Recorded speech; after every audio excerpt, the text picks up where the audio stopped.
ติงติงเล็งติงเล่งเตเล่งติงเสียงหมอลำสิงห้องทองห้องสา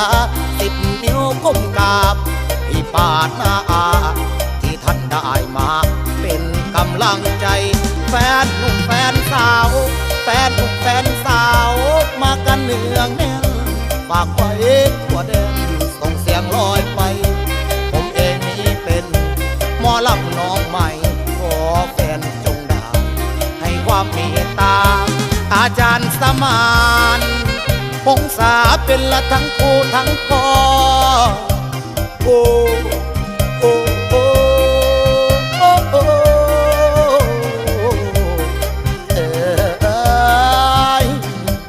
้